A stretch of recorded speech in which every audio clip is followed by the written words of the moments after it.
In the saloon, there was one rule everyone learned before they learned the price of whiskey. You do not ask for a person's real name. Names had weight out here. Names dragged the past behind them like chains. And most people who came west were running from something they could not afford to carry. Sierra Sue knew that rule better than anyone. She stood beneath the flickering oil lamps as if the light belonged to her alone, her voice rising above the smoke, the sweat, and the hunger in men's eyes. They watched her the way desperate men watched water. Some reached, all wanted, none were allowed. When the song ended, silence fell sharp, dangerous. A man near the bar smiled slowly, the kind of smile that mistook refusal for insult. "You sing like you're in debt to every fool in this place," he laughed. "Maybe it's time you finally paid up." Sierra did not answer. She never did. Out here, answering the wrong man was sometimes deadlier than saying nothing at all. Before we continue, if you think you understand who Sierra Sue is, stay with the story.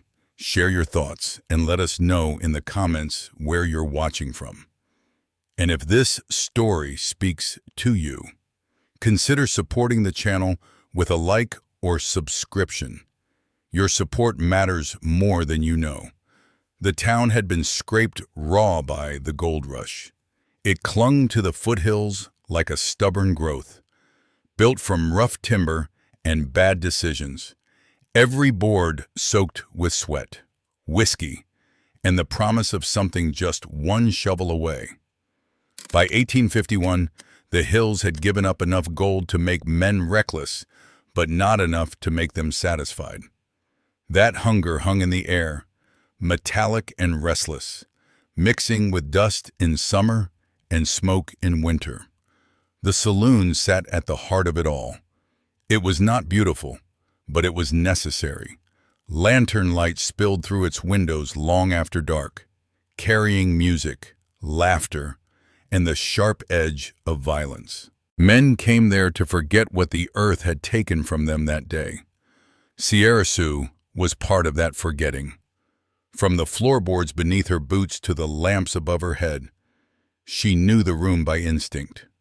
She knew how the air shifted when men leaned too close, how silence gathered before trouble, how a laugh could turn ugly without warning. She knew where to stand, so the light softened her face, and where not to step when tempers were rising. None of it had come naturally. All of it had been learned, on stage. Sierra Sue was confident. Her dark hair was always pinned just loose enough to look effortless. Her dresses chosen not for modesty or invitation, but for control. She gave the room what it wanted to see while keeping what mattered out of reach. Her voice was low and steady, shaped by long nights and careful restraint. When she sang, men believed they were being invited closer. They were wrong.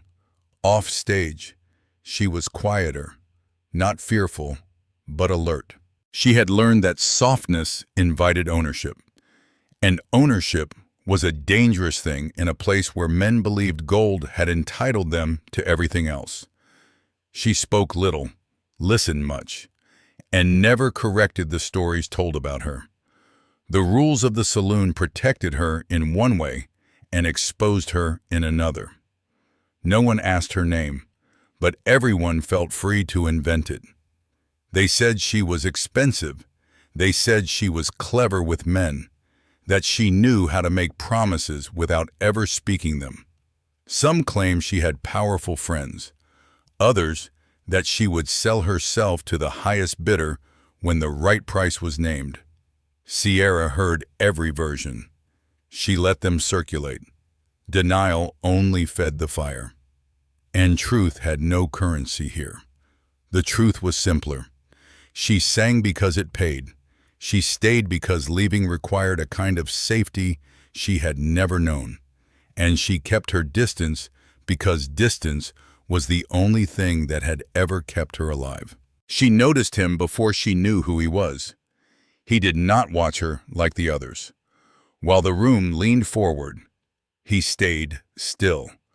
While men drank and shouted, he kept his hands at his sides. He stood near the wall during her set, half in shadow, his attention fixed but unreadable. Sierra caught the weight of his gaze and felt no familiar tightening in her chest. Instead, there was something steadier there. Assessment, not appetite. He was clean-shaven, his clothes plain but well-kept. There was no gold dust on his boots, no desperation in the way he stood. He carried himself like someone used to being obeyed, but not eager to be noticed. When the song ended, he did not clap. He simply nodded once, as if to himself, then turned away when the noise rushed back in, later.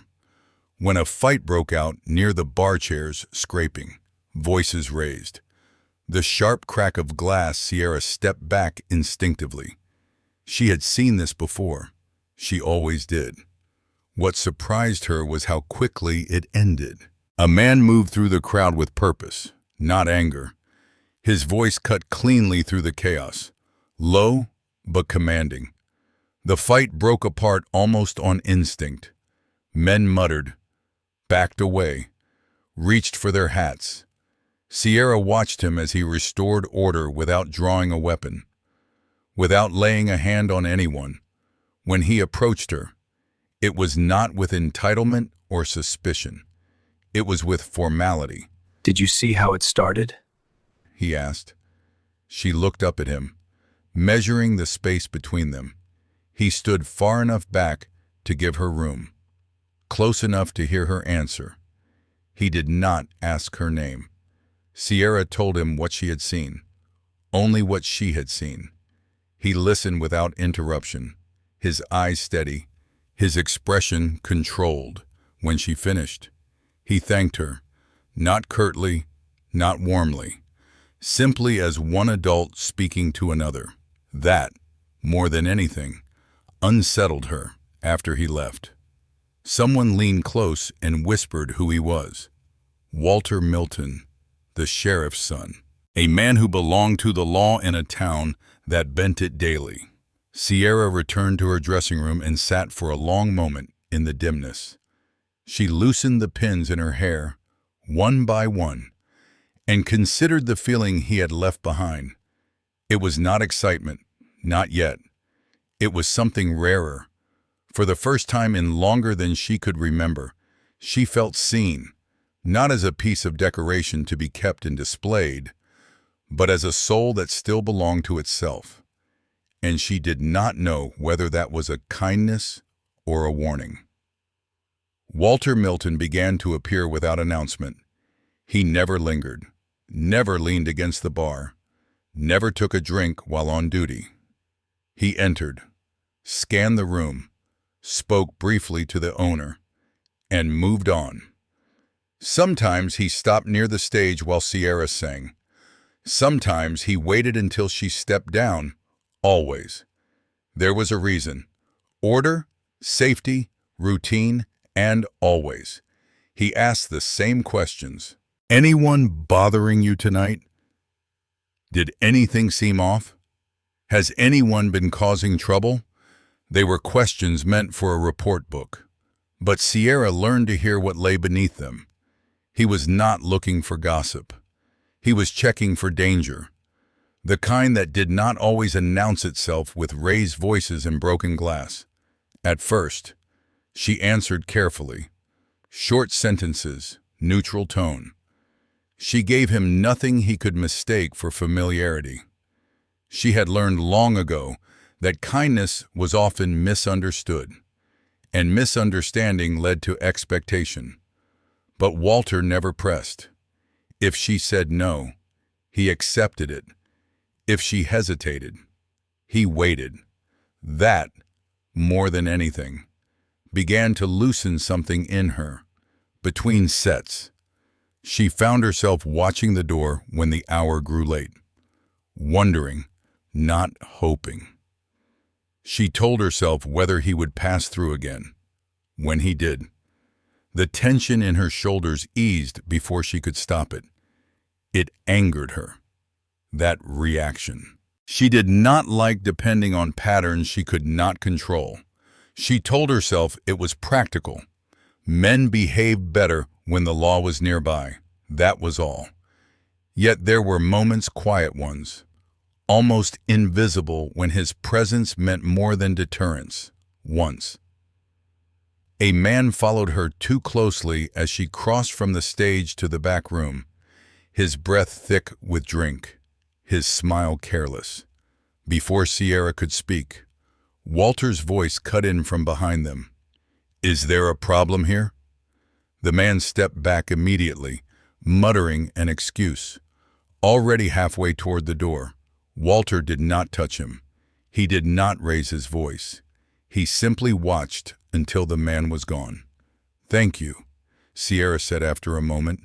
Walter met her eyes. "You don't owe me that." She studied him, searching for irony. There was none. Another night. A rumor reached her ears before she reached the stage. Someone had said she was being kept by a politician from Sacramento. Someone else claimed she charged more than most men made in a year. The lies were louder lately, sharper. They always grew teeth when men felt embarrassed. Walter asked his usual questions that night. She answered them all with a flat calm that surprised even her. "People talk," she said finally. "They do," he agreed. "They always will." "Yes," he said. Then, more quietly, "It doesn't make them right." The simplicity of the statement struck her harder than any defense. He was not offering protection. He was offering clarity. In a town where truth bent easily. That was a rare thing. Sierra found herself thinking of him after he left. Thinking of the way he never crossed a line. Never asked for more than she chose to give. Thinking of how strange it felt to be treated as if her boundaries were not obstacles, but facts. She did not tell him about her past. She did not tell him why she never let men touch her, or why certain words made her hands shake when she was alone. She did not need to. He did not ask. That, too, was part of the danger. Because slowly, against her will, Sierra began to imagine what it might be like to stay where someone did not demand her story as payment for safety. And she knew better than anyone that imagining such a thing in the gold country was the first step toward losing it. Sierra sensed the change before she understood it. The saloon felt different that night, too tight, as if the walls had leaned inward. The air carried a restless edge, the kind that made men drink faster and laugh louder. When she stepped onto the stage, she felt eyes on her that did not belong to the usual crowd. They were colder, patient. Ronald Kane sat near the center of the room, untouched glass in front of him. He did not cheer. He did not shout. He watched. Sierra recognized that kind of attention immediately. It was not desire alone, it was calculation. She kept her focus forward and sang as she always did, her voice steady, controlled. The room responded, as it always did. Men leaned in, coins clinked, someone whistled. But Kane remained still, his gaze fixed, as if the noise were irrelevant. When the set ended, applause rose and fell. Sierra stepped down, already bracing herself. She had learned to read the rhythm of men. Those who wanted attention announced themselves early. Those who waited until the room thinned were the dangerous ones. Kane approached her near the side of the stage, his boots clean, his coat well cut. He smiled as if they were already acquainted. "You sing like a woman who knows how to use a moment," he said. Sierra's face did not change. "I sing," she said quietly, "because that's the job." He chuckled softly, as if amused by her attempt at deflection. "I own a mine up the ridge. You've heard of it." She had, Everyone had. The men who worked it rarely smiled, and those who owed Kane money smiled even less. "I hear many things," she said. "Then you know I reward loyalty." His eyes moved over her without apology and discretion. There it was, not a question, an assumption. "I'm not interested," Sierra said evenly. Kane's expression did not change, but something hardened behind it. "Everyone's interested," he replied. "They just haven't named their price yet. I don't have one." That earned her a brief silence. Around them, the saloon carried on. Oblivious, Kane leaned closer, lowering his voice. "You're clever," he said. "That's what makes this worth the trouble." Sierra stepped back. "You should go." For a moment, Kane only studied her. Then he smiled again, thin, controlled. "Another time," he said, and walked away. Sierra did not relax when he left. She had learned that men like Kane did not retreat. They adjusted. The second encounter came 2 nights later. He waited until the saloon was full, until the noise and bodies provided cover. This time, he did not bother with pretense. He spoke of money, of influence, of protection. He spoke as if her refusal were a misunderstanding rather than a decision. Sierra refused again, this time. Kane's smile vanished. By the end of the night, she noticed the whispers, men looking at her differently, not with longing, but with something closer to expectation. Someone brushed past her too closely and murmured, "Didn't know you were that expensive." Her stomach tightened. She saw Walter near the door, speaking with another deputy. For a fleeting moment, she considered going to him. The thought surprised her and frightened her. She did not want to need anyone. She endured the rest of the night on instinct alone. The third time Kane came, it was with intent. It was a Saturday. The saloon was packed, voices layered thick as smoke. Sierra finished her final set to roaring approval and stepped down, already counting the steps to the back room. She felt it then, the sudden thinning of sound, the unnatural pause. Men were being ushered out, not asked, not persuaded. Removed, hands on shoulders, murmured threats. Coins returned without explanation. Chairs scraped. Confusion flared, then died quickly under the weight of Kane's authority. Within minutes, the saloon stood nearly empty. Sierra's pulse hammered. She turned, scanning for Walter, for anyone. The door closed with a finality that made the air feel trapped. Kane stood near the bar, his coat draped over a chair, his men positioned at the edges of the room. "I asked for privacy," he said mildly. Sierra did not move. "You don't have it." Kane laughed. "Everyone does. Eventually." He began to speak again of rumors, of the things men were saying about her now. He repeated them with deliberate cruelty, shaping them into weapons. He told her what the town believed, what it was willing to believe, how easily a woman without a name could be ruined. Sierra listened, her face calm, her body rigid. When he stepped closer, she felt the edge of the stage press against her back. When his hand reached for her, something in her broke cleanly. She grabbed the nearest bottle and swung. The sound was sharp, final. Glass shattered. Kane fell back with a cry, blood spilling across his cheek and onto the floor. Sierra stood frozen, the broken neck of the bottle in her hand, her breath coming too fast. The door burst open. Walter Milton stood framed in the doorway, his eyes taking in the scene in a single heartbeat. Sierra turned toward him, the broken glass still trembling in her hand. And in that instant, before either of them spoke, she understood that nothing from this moment on would ever be simple again. The silence after the bottle shattered was worse than the shouting that had come before.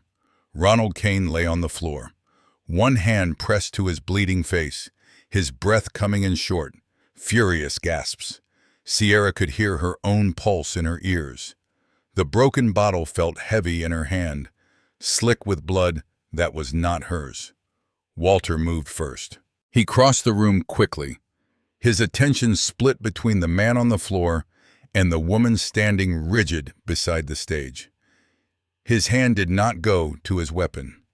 He did not raise his voice, but the authority in his posture was unmistakable. "What happened?" he asked. Sierra tried to speak. The words crowded her throat and refused to come. She could still feel Kane's grip in her mind, the way his voice had curled around her name like a claim. She shook her head once, sharply, as if that might clear it. Kane groaned and rolled onto his side.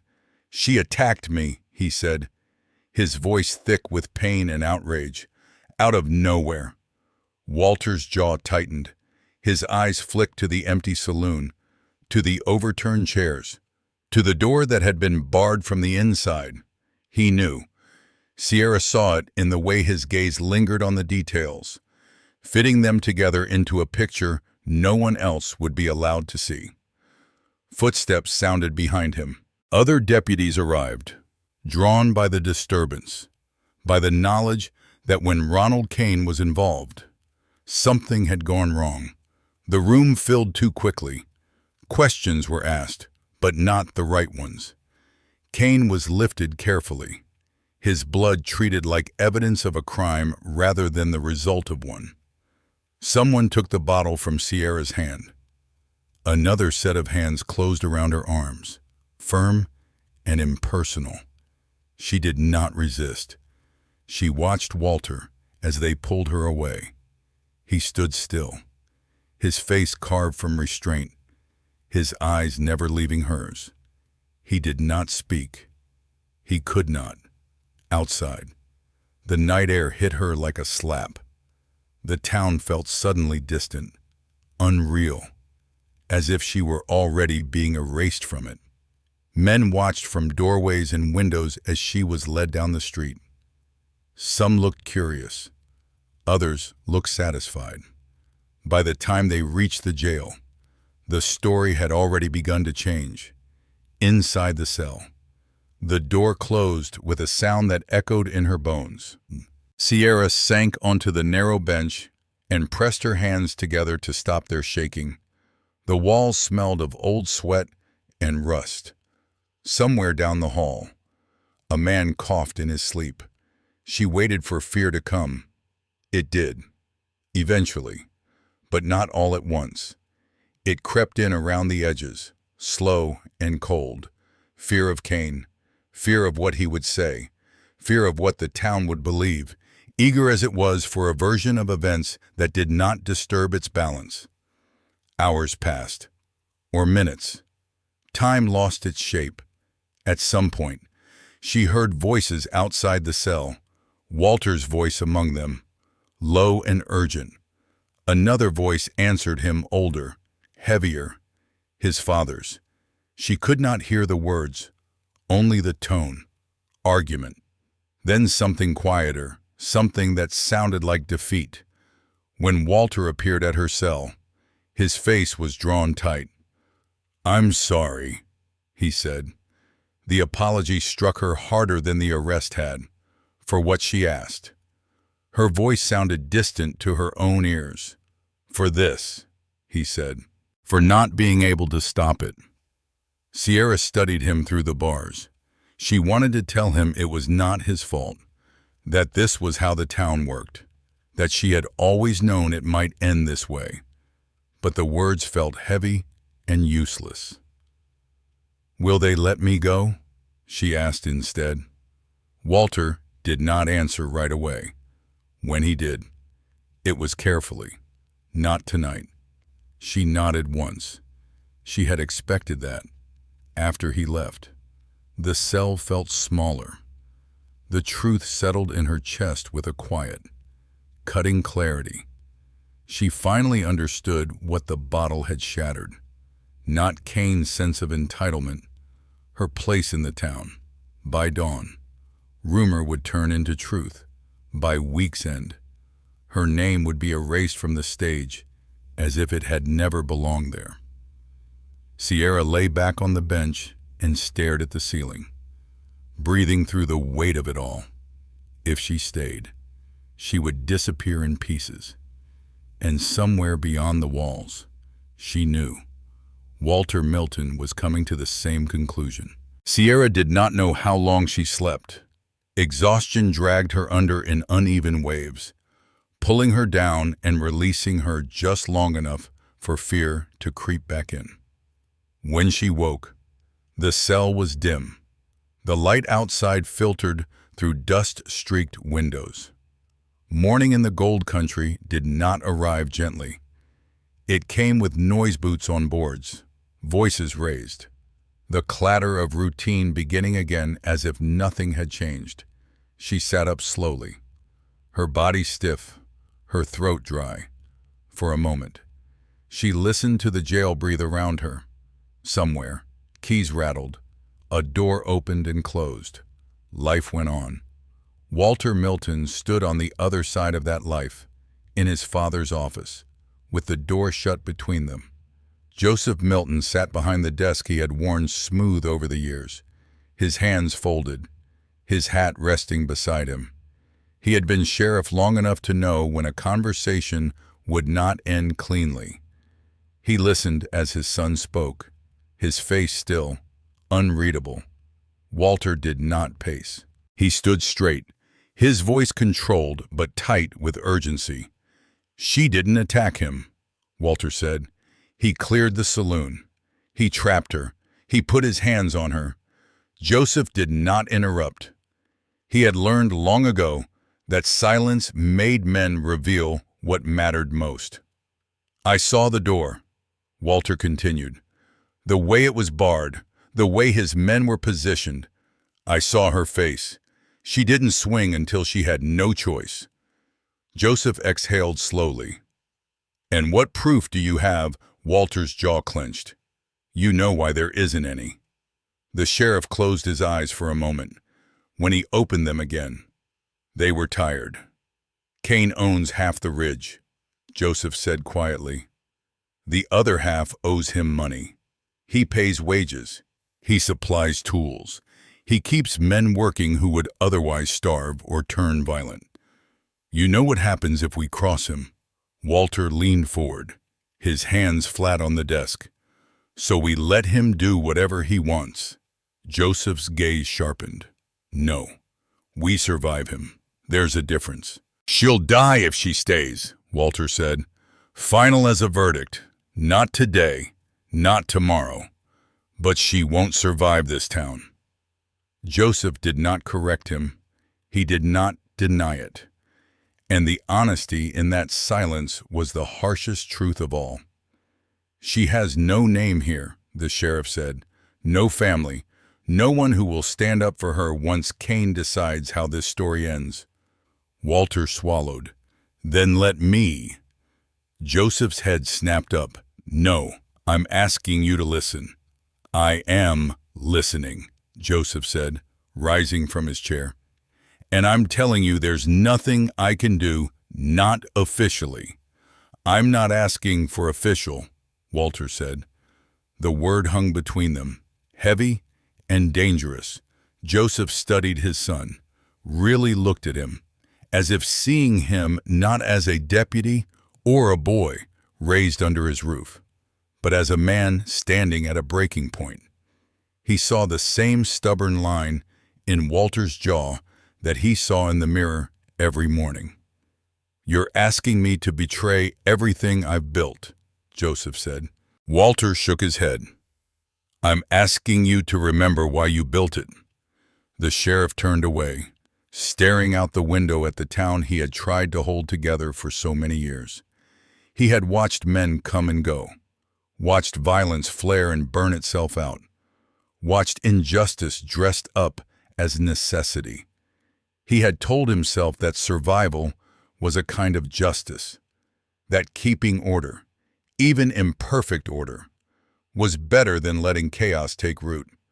But there was a woman in a cell who would pay the price for that compromise. "She doesn't even belong here," Joseph said softly. "Neither did we." "Once," Walter replied. The older man closed his eyes. When he spoke again, his voice was lower. "If you do this, there's no coming back."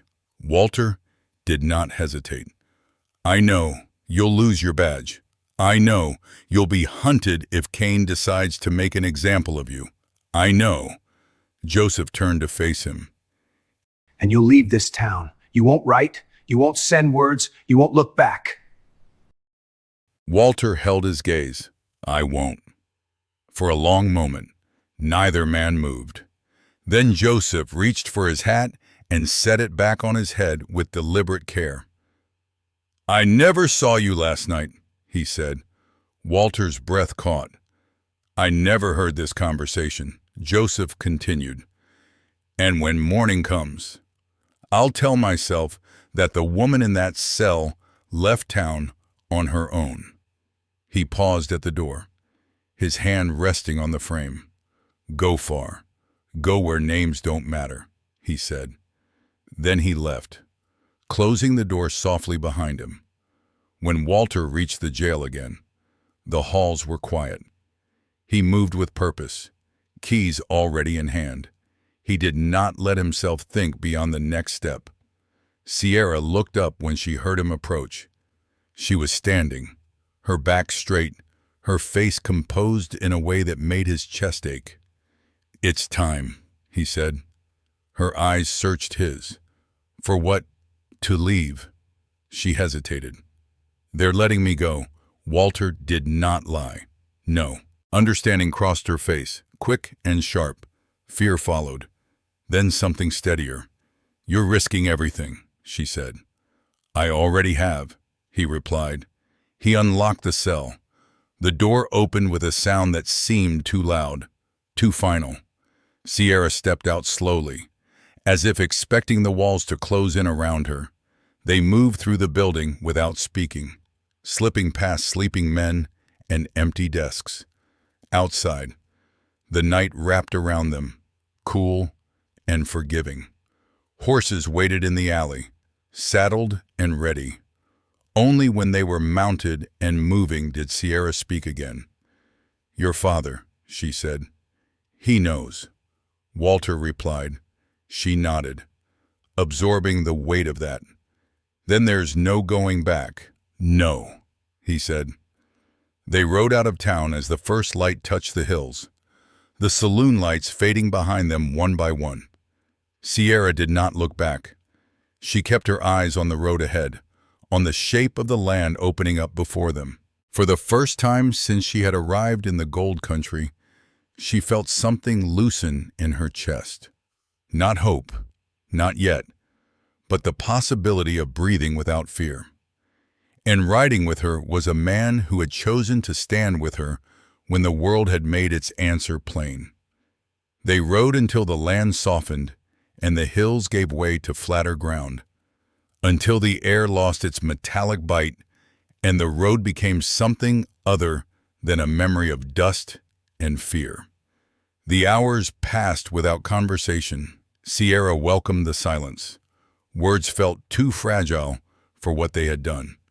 By the time they reached the outskirts of the port town, the sky had begun to pale. The world here moved differently. Ships crowded the docks, their masts cutting the horizon like dark ribs. Men shouted in half a dozen accents. No one looked twice at a woman traveling with a man, and no one looked at them long enough to wonder why. That anonymity settled over Sierra like a second skin. They found lodging near the water, nothing more than a narrow room with a wash basin and a window that rattled when wagons passed. Walter paid in cash and did not linger. The clerk did not ask questions. He slid the key across the counter and turned to the next customer as if Sierra and Walter had already ceased to exist. Sierra sat on the edge of the bed once the door closed behind them. Her body finally acknowledged the distance they had traveled. Her hands trembled, not with fear now, but with the release of it. Walter noticed and said nothing. He poured water into a chipped cup and set it within her reach. He kept his back turned while she drank, as if instinctively preserving the space between them. "You don't have to stay," she said quietly. The words surprised her as they left her mouth. Walter turned. "I know." She watched him carefully, searching for regret. There was none. Weariness. Yes. Loss. Certainly. But beneath it all, a calm resolve that unsettled her more than anger ever could. "I don't know what comes next," she said. "Neither do I," he replied. "But we'll choose it." The word struck her harder than he intended. Choose. In Placerville, choices had been narrow things, edged with consequence. Here, the absence of expectation felt like standing at the edge of open water. Later that evening, when the light had softened and the docks quieted, Walter asked if she wanted to eat. Sierra nodded. Hunger returned slowly, cautiously, as if uncertain whether it was safe to exist again. They walked a short distance to a saloon near the waterfront. It was smaller than the one she had known, dimmer, its walls scarred by time rather than violence. The door stood open to the night, and the sound inside was low and unhurried. Sierra hesitated at the threshold. Walter noticed. "We can go somewhere else." She shook her head. "No, this is fine." Inside, the air smelled of salt and old wood. A few men sat at scattered tables, their conversations muted. No piano, no stage, just a bar, a handful of lamps, and the slow rhythm of people who had learned patience from the sea. The man behind the counter looked up as they approached. He did not study them. He did not assess their worth. He wiped a glass and spoke as if continuing a thought already in progress. "What'll it be?" That was all. No glance at Sierra's face. No pause that invited explanation. No curiosity sharpened by hunger or judgment. Sierra felt something in her chest give way. Walter ordered whiskey. Sierra asked for something lighter. The man poured, set the glasses down, and turned away. The transaction was complete. They were not interesting. They were not notable. They were simply present. They took their drinks to a small table near the wall. Sierra wrapped her fingers around the glass, feeling its cool solidity. She did not drink right away. She listened. The room held stories she did not need to know. Men spoke of tides, of weather, of ships delayed or expected. No one leaned toward her. No one watched her mouth when she lifted the glass. No one waited for her to sing. For the first time, in longer than she could remember, she existed without performing. She thought of the rule she had learned so early, the one that had kept her alive when nothing else could in a saloon. You did not ask names. Names carried histories, and histories carried debts. The rule had protected her once, even as it allowed others to invent her. Here, the rule felt different. It was not a shield against danger. It was an invitation to rest. Sierra took a slow sip and let the warmth settle. "Back there," she said softly. "Names were always waiting to be used against you." Walter nodded. "They still can be." "Yes," she said, "but not here, not tonight." He watched her over the rim of his glass, his expression thoughtful. "You don't have to decide anything now, I know." She did, and for the first time, knowing that did not feel like another burden. They sat in companionable silence as the evening deepened. Outside, the water moved with a steady certainty, indifferent to the lives passing beside it. Sierra felt herself aligning with that rhythm, slow and unforced. She did not need a new name.